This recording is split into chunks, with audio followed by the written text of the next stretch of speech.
It's one of the Allies' most feared and lethal killers of World War II. An aircraft with a sting in its tail and a 2-ton bomb load. Revolutionary in design, it was the fastest of its time and built almost entirely out of wood. It took the fight to the enemy's door and swept across Europe. The Mosquito, a legend in its own lifetime. Next on Modern Marvels.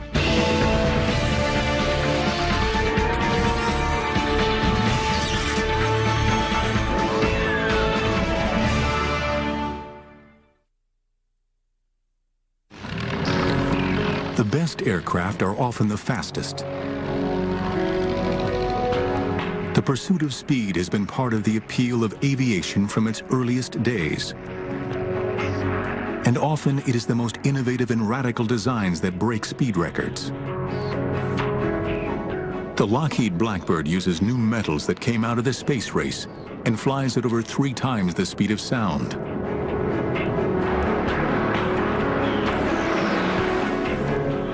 Throughout the 1930s, one company in Britain was also obsessed with speed, and it was one man's dream to use a radical material to build the fastest aircraft in the world. The material was wood, and his name was Geoffrey de Havilland. He was so very determined. Anything he wanted to do, he got on with it and did it. A real leader of people, not by driving them, but leading them from the front.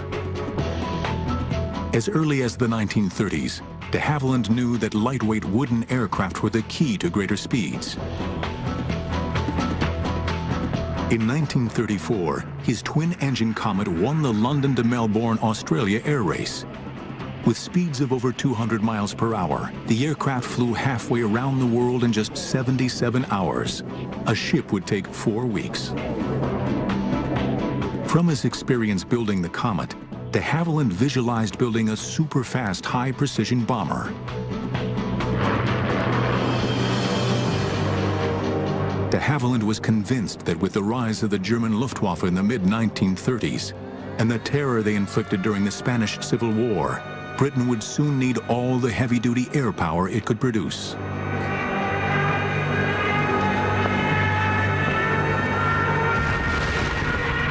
It took the British quite a while to realize that the Germans had innovative designs, monoplane fighters, but more importantly, they had medium bombers that were being developed, and they had, in effect, tested them in the Spanish Civil War in 1936 onwards.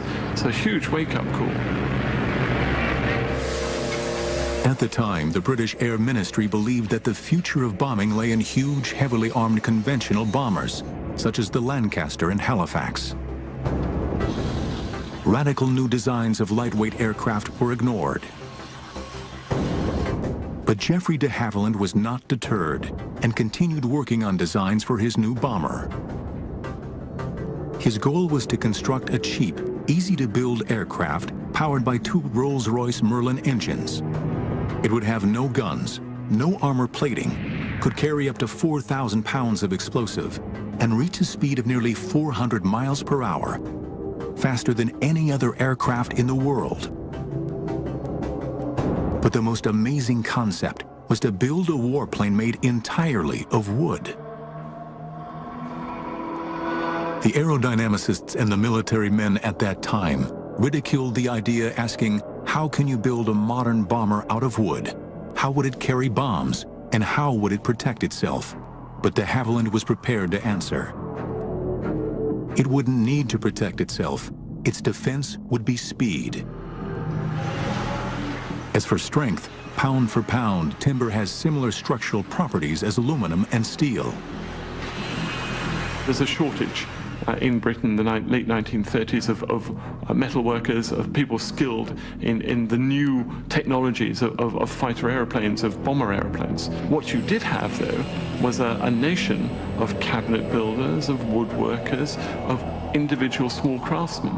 But more importantly, you can actually mobilize all of these people to build it, and you can make it, in effect, a cottage industry.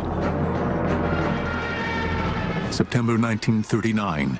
With war breaking out in Europe, de Havilland is at last given the green light to build a prototype aircraft. Immediately, the de Havilland design team goes into overdrive.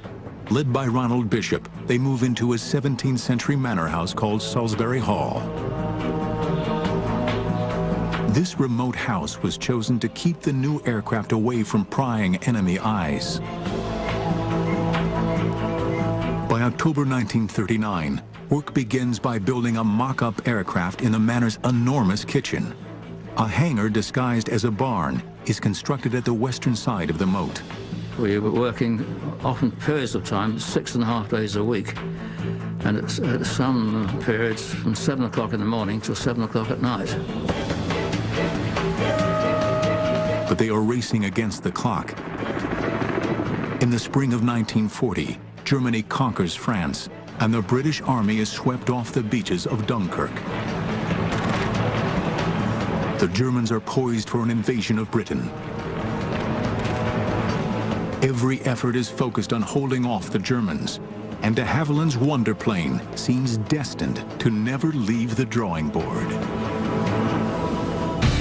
Air Marshal Sir Wilfrid Freeman was the only member of RAF High Command to support the Mosquito. As a result, the project was initially known as Freeman's Folly. Modern marvels will return in a moment.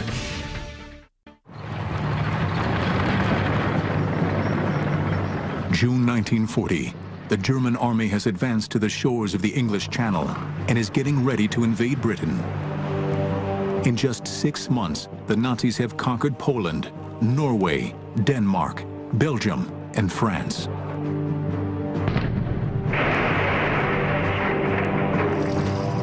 Britain is the only country left to face the onslaught of Nazi Germany.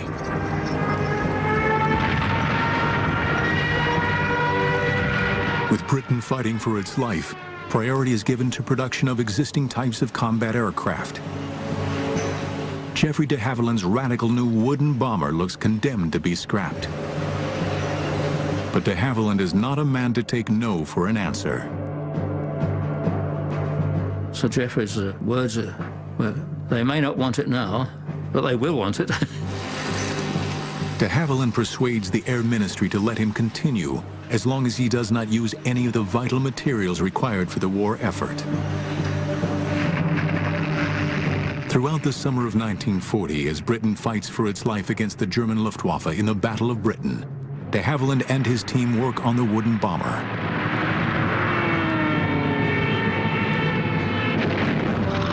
Finally, in December 1940, the aircraft is ready to be shown to the men from the ministry. It is called the Mosquito. De Havilland has done the impossible. Using scraps from the British military machine, he created the fastest aircraft in the world.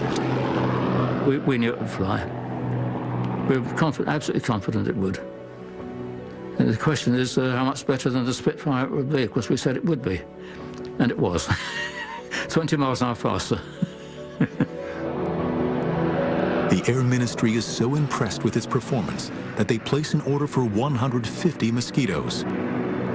It is an amazing contract for an untried and untested aircraft. This one was an impossible task. It's a wonderful thing to change from, they don't want it, and so give us more and more. But de Havilland's vision of construction answers the call, enabling the Mosquito to be built in vast numbers. A plan that is as simple in practice as it is visionary in conception. The aircraft would be built like a model plane, with wood, plywood, glue, and screws. Over 400 companies around Britain with wood craftsmen would make the various sections. The fuselage would be built in 2 halves before being bonded together. The wing would be assembled in one piece and then transported to the main factory for the final assembly. In all, over 6 tons of wood and nearly 50,000 brass screws are used in each aircraft. At 40 feet long, with a wingspan of 54 feet, a legend is born. With a speed of 400 miles per hour, Faster than any aircraft in the world, the Mosquito is ready to do battle. The RAF views this plane as too valuable to let just anybody fly it. Only the most experienced crews are selected. But for many of these men, the Mosquito, powered by its two mighty Merlin engines, is unlike anything they had ever flown before. The purr of a Merlin is something to experience. It really is. And then we taxied out and took off. There you were. You suddenly look at the altimeter. The 1 minute you're down at 1,000 feet, next minute you're up at 30,000. She would climb at 2,500 feet a minute, and that was really going some. You had to get into a jet to fly anything faster than that. If you started to mishandle her, pushing and pulling, in no time at all you would over-control, and she would be like a mosquito. She would sting you. In July 1941, the first Mosquitoes to go into service are delivered as photo reconnaissance units. It has taken just 22 months from the first drawings to delivery. Unarmed, bristling with up to 5 cameras, these aircraft are soon sweeping all over Europe, evading anti-aircraft guns and German fighters. The Germans have nowhere to hide. Nothing is safe from the Mosquito's prying eyes. Photo reconnaissance was vital. We're talking the days before satellites, the days when human intelligence on the ground was limited. It was difficult to get back good information. Before every single bomber command raid over enemy targets, they had to take pictures of the targets, and in fact had to report the weather as well. So the Mosquito was an ideal aeroplane for that. In fact, you could say probably it was the best aircraft for this. But it is as a bomber that the Mosquito comes into its own. During the early part of World War II, bombing was a case of hit or miss. Aircraft flying at 16,000 feet would drop their bombs in huge numbers, relying on luck, weather, and flying skill to hit their targets. But in 1942, the Mosquito bomber version changes all that. Relying solely on speed and height to outrun the enemy fighters, Mosquitoes can drop their bombs with pinpoint accuracy. Soon, Mosquitoes with their payload of 4,000 pounds are an integral part of bombing missions. But the Mosquito is even more deadly once the pilots perfect the art of fast, low-level daylight raids. We had to be under 50 feet to be under the radar. That's the whole point of low-level operations, so the Germans don't know you're coming. And then, of course, you had to go low over the target as possible, so that you took them hopefully by surprise. Some daylight raids were flown at such low altitudes that Mosquitoes would often come back with strange souvenirs from their mission. Many of Aussie pilots come back with telephone wires draped around his tail wheel. I know I've come back with branches of trees that weren't planted in England. Mosquito squadrons were now becoming more and more daring in their attacks, none more so than the daylight raid against the Dutch Philips radio factory in Eindhoven. Intelligence discovered that the Germans were using this factory for research into radar countermeasures. It must be destroyed. December 6, 1942, 10 Mosquitoes go for their target.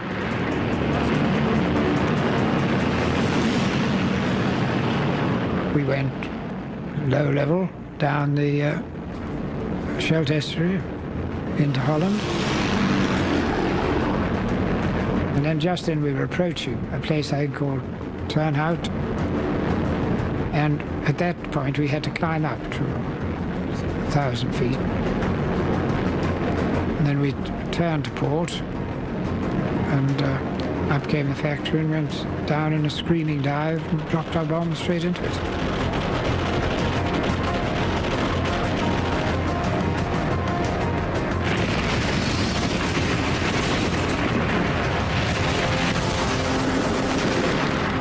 Racing for home, the Mosquitoes are caught in German anti-aircraft fire or flak. Over the North Sea, disaster strikes. The chap who decided to follow me, because he was on his first trip and he thought he'd follow an experienced pilot, and I'm afraid he caught a bit of flack because my cameraman suddenly called out, looking backwards, God, he'd gone into the sea. I turned round and went back to sea, and there was no dinghy or anything, just a cauldron of boiling water. Just 6 weeks later, on January 30th, 1943, the Mosquitoes go on another audacious raid on the 10th anniversary of Hitler's coming to power. Intelligence learns that there is to be a major Nazi rally in Berlin, led by Reich propaganda minister Joseph Goebbels and Reich Marshal Hermann Goering. It will be broadcast on German radio. The opportunity is too good to miss. The goal is not to hit the rally, but to create chaos and interrupt the broadcast. 3 Mosquitoes hit Berlin at 11 a.m., interrupting Goering's broadcast. At 4 p.m., a second group hits, interrupting Goebbels. For the Allies, it is a major propaganda success. The Mosquito delivered to the Allies, particularly to the British, propaganda coups right the way through its service history, and all done by a small wooden aeroplane that the Germans had written off in their propaganda as being some sort of antique. Later, Goering is heard to say, "It makes me furious when I see the Mosquito. I turn green and yellow with envy. The British knocked together a beautiful wooden aircraft that every piano factory over there is building. They give it a speed, which they have increased again."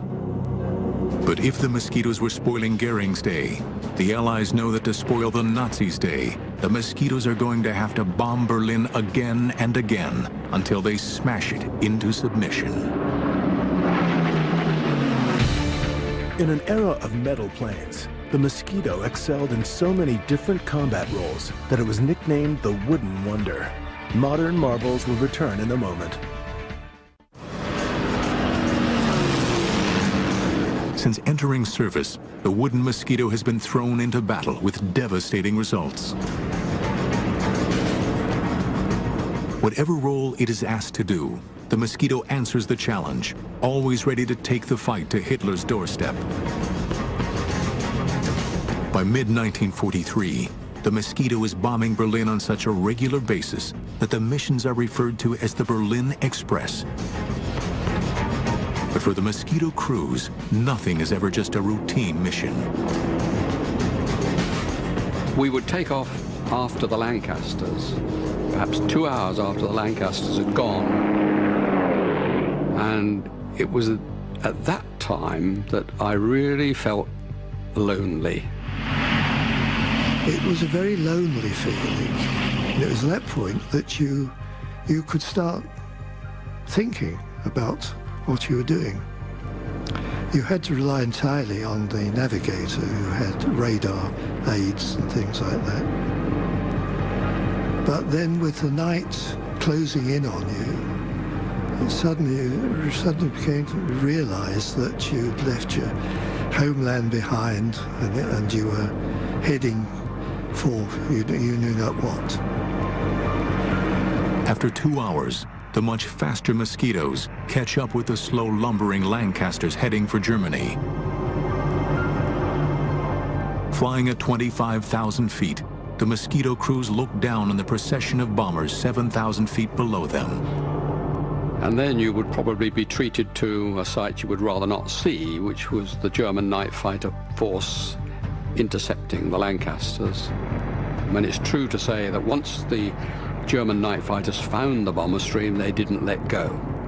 And they'd be there, hammering away at the flanks of the heavies, and you'd see a sheet of flame as a Lanc caught fire and then blew up. And this would be the melancholy procession to the target and out of it too. It's just awful. But it is not only the night fighters that they have to get past. The German searchlights also hunt for any Allied aircraft in the sky. The favorite thing for them to do was to pick up somebody with a searchlight and then fasten all other searchlights onto it. So it was like a moth in a candle flame, and it wasn't very long before you saw brr, brr, brr, one-way tracer going, and then an explosion as a Lanc or a Halifax went down.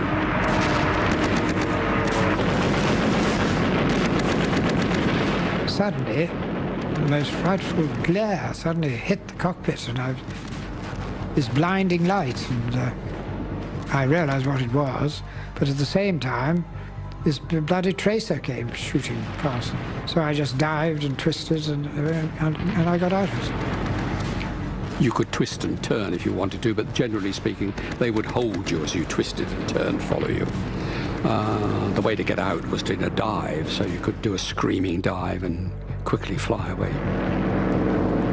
Eventually, the Mosquitoes and Lancasters reach their target.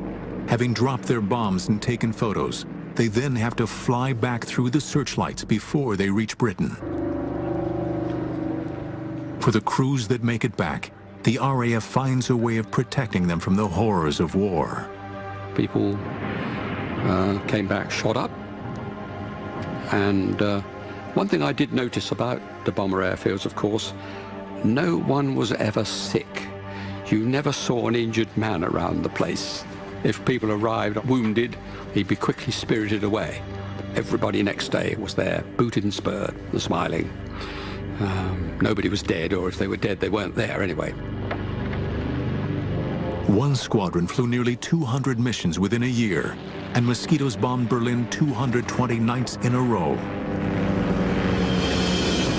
By early 1943, a bigger, badder version of the Mosquito comes into service, the fighter and night fighter Mosquito. Now armed with 4 .303 caliber machine guns, it can lay down a devastating storm of shells. During early trials, it was found that the flash of the guns was so intense that it momentarily blinded the crews. Modifications were made, and because of the grouping of the guns in the nose, Mosquito pilots now have a terrific concentration of massive firepower. Soon these first night fighters are in action, and with their new radar guidance systems are wreaking havoc on German bombers. The timing couldn't be better. In June 1944, a new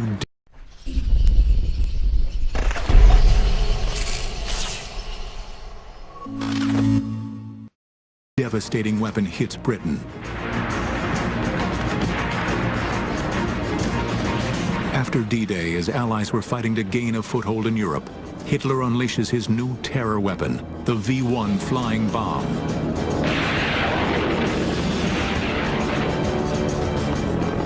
Flying at nearly 400 miles per hour, equal to the Mosquito's speed, and packed with high explosive, the V-1s are aimed at London. Once they've exhausted their fuel, they crash down on an unsuspecting target. Destroying these fast-flying bombs was a dangerous task. Quickly, Mosquito pilots devised ways to take these terror weapons out of the sky.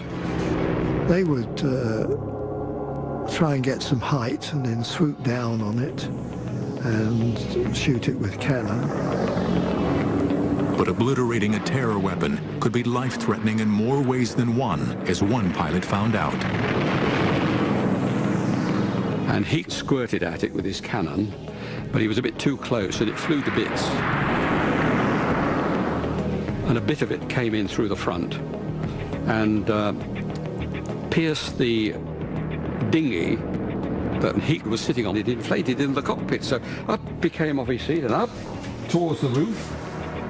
But he was very fortunate. He always carried a dagger down his boot. I don't know if he wanted to fight his way out of Germany, perhaps. He produced the dagger, stabbed the dinghy, and down it went, and he got home. When I heard the story, I was absolutely terrified, and I always carried a knife down my own boot after that, just in case. While the fighters were attacking the V-1s in the air, their photo recon brothers are scouring France and Belgium, hunting down their launch sites. As we got near the target, of course, the navigator would alert you to your position. Put your nose down onto towards the ramp and the pillbox, and the pilot would release the bombs. We did, I think, over 3,000 sorties against them. And in the end, Hitler only launched 5,000 of them. And it was an ideal target for the Mosquito. The Mosquito was made for V1 sites. After just 9 weeks, the Mosquitoes have destroyed over 650 of these terror weapons.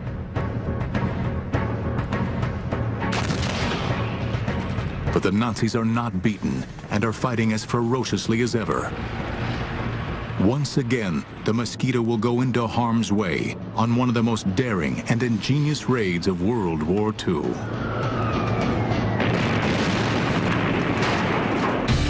During World War II, the Mosquito was produced in England, Canada, and Australia. The versatile aircraft served in Europe, the Middle and Far East, and on the Russian front. Modern marvels will return in a moment. By 1944, the Mosquito, affectionately known by everybody as the Mossy, has become the RAF's favorite aircraft. As a supreme bomber, fighter, and reconnaissance aircraft, it is used in almost every theater of war. From its early days, Coastal Command has used Mosquitoes as a vital weapon against harbors, shipping, and vicious German U-boat packs. But by 1944, it has a bigger sting in its tail. Called the Tsetse Mosquito, this aircraft carries a Mullins 6-pound cannon with a kick like a mule. Rate of fire was about 1 every 2 seconds. You could fire it separately, and that's an automated one every 2, or you fired it yourself, carrying 24 rounds. Very formidable weapon. It was armor piercing. You should have allowed yourself a range of 1,000, 1,500 yards for the target, but not to go closer than 600 yards. The reason why you shouldn't go in less than 600 yards is because you might get a bit of shrapnel from your own gun coming off the U-boat. The aircraft also carries 8 60-pound rockets. When they unleash these terrifying weapons, it is equivalent to a broadside from a light naval cruiser. Once on target, nothing is safe from these fearsome Mosquitoes. It seems that there is nothing that the Mosquitoes are not called on to try. Always ingenious, the military are constantly planning different ways to use this unique wooden aircraft against the enemy. But what makes the Mosquito a legend are the daring low-altitude precision raids against the German Gestapo. It is as if the Mosquito crews had declared a personal war against the hated Nazi secret police.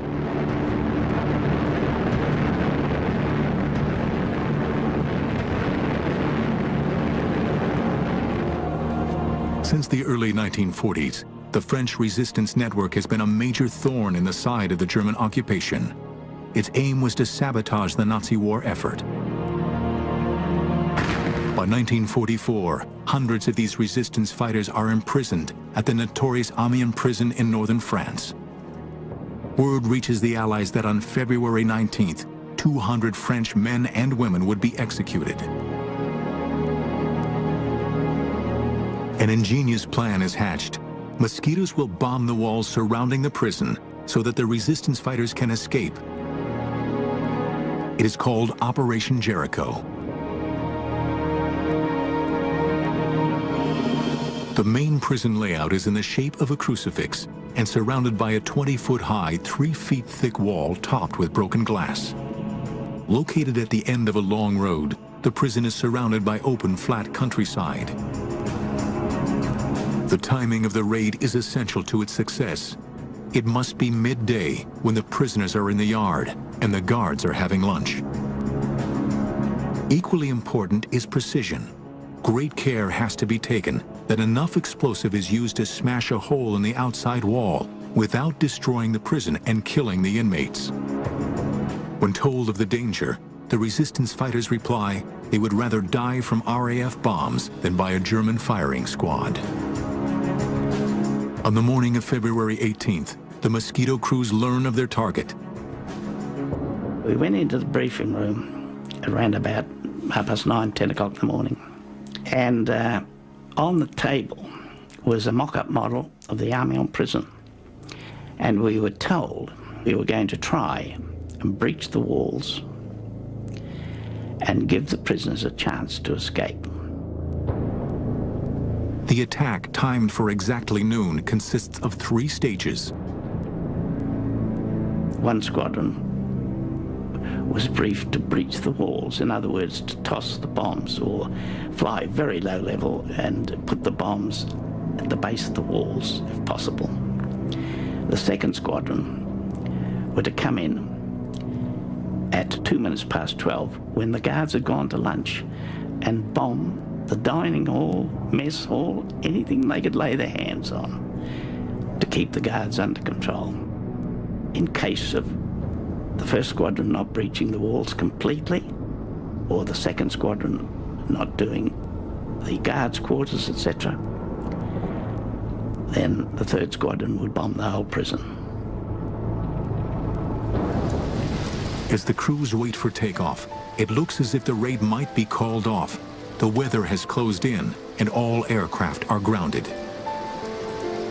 It was very, very bad weather, low cloud and sort of spitting snow, do you know what I mean? Very low cloud. And we didn't think it would go on. What the Mosquito crews do not know is that the French resistance have sent a coded message: strike now or never, execution's imminent.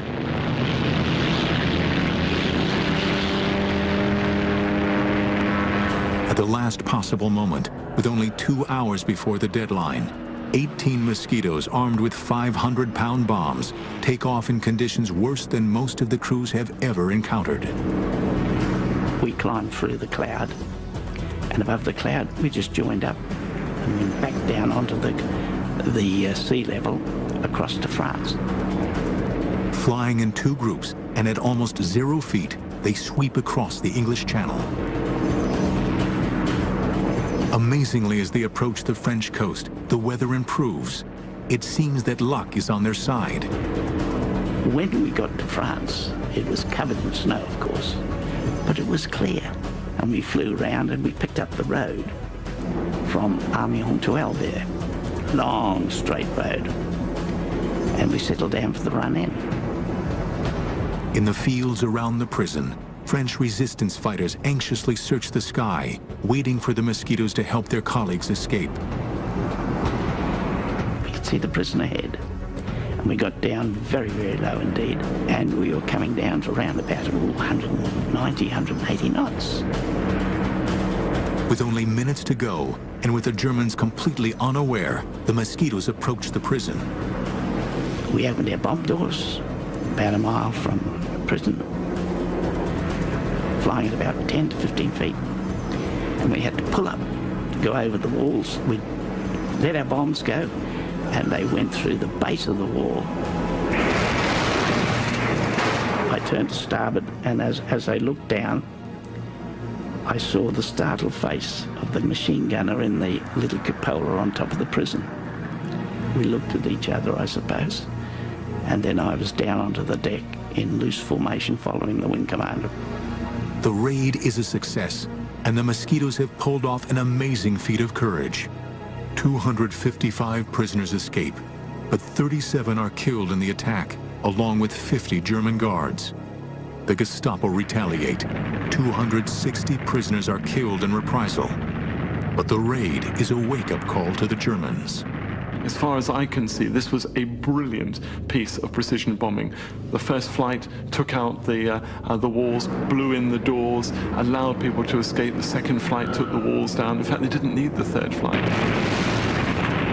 I think it was a startling success because it would have demonstrated to the Germans that the Royal Air Force could place bombs wherever they wanted to across occupied Europe. The Mosquitoes continue to carry out their unique style of war against the Germans.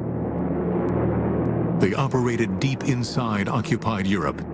Using technology that was years ahead of its time, they hunted down the Nazis. No one was out of their reach. At the end of World War II, the Mosquito had the lowest loss rate of any aircraft in the Royal Air Force Bomber Command.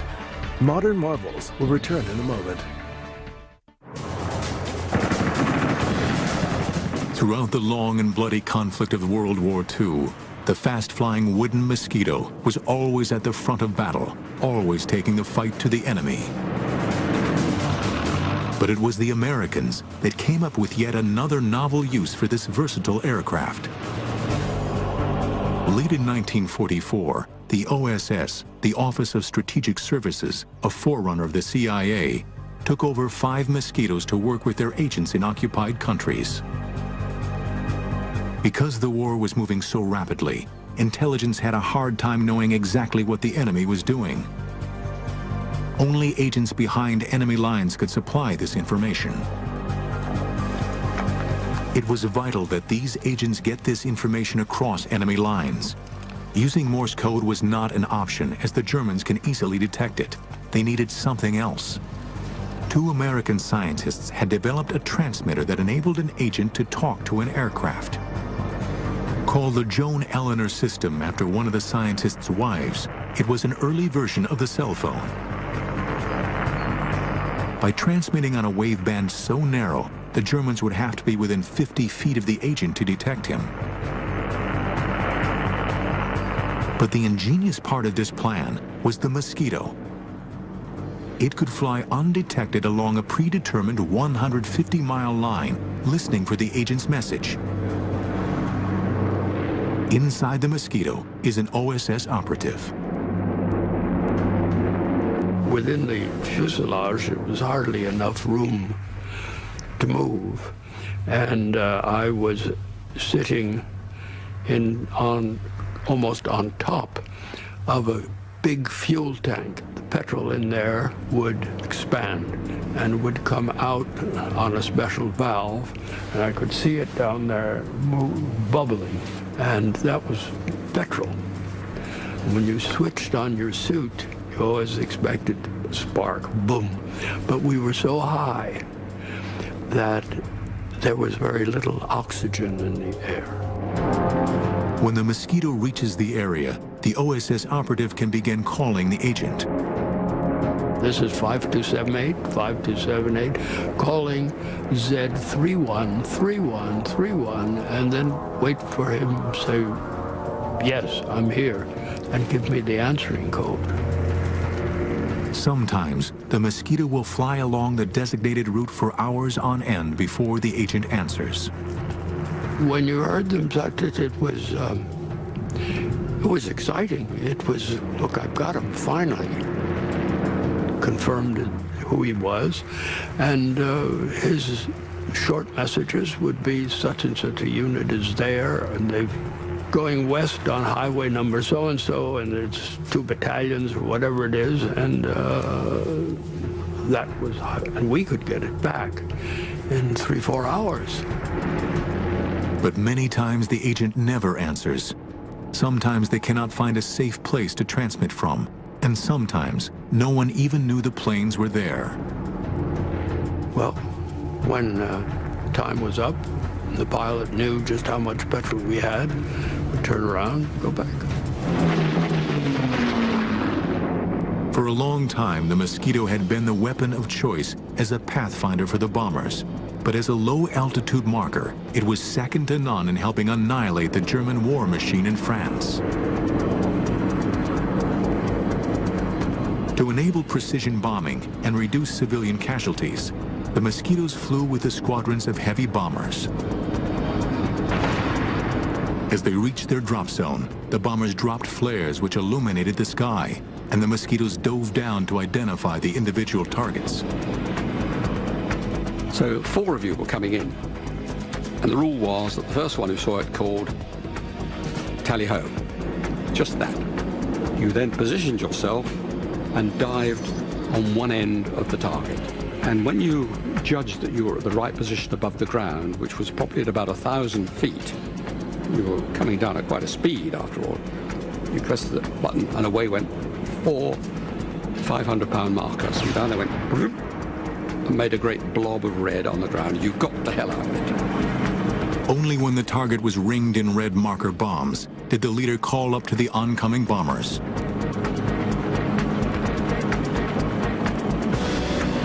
But one of the most demanding roles the Mosquito took on was to cut off enemy supplies. It was a do-or-die mission in the days leading up to and after June 6, 1944, D-Day. As Allied troops fought a bloody battle to gain a foothold in France, the Mosquitoes hunt independently, seeking out enemy supply lines. Trains we preferred to attack because they were always carrying war material or reinforcements for the front. Sometimes you could attack a train going into a tunnel, and you'd get the other end of the tunnel and wait for it and shoot it up as it came out. It was fun, really, shooting up trains. During the month of June, Bomber Command flew over 15,000 raids in support of the Allied invasion forces. And by the end of 1944, they had helped drive the Germans back into their own country.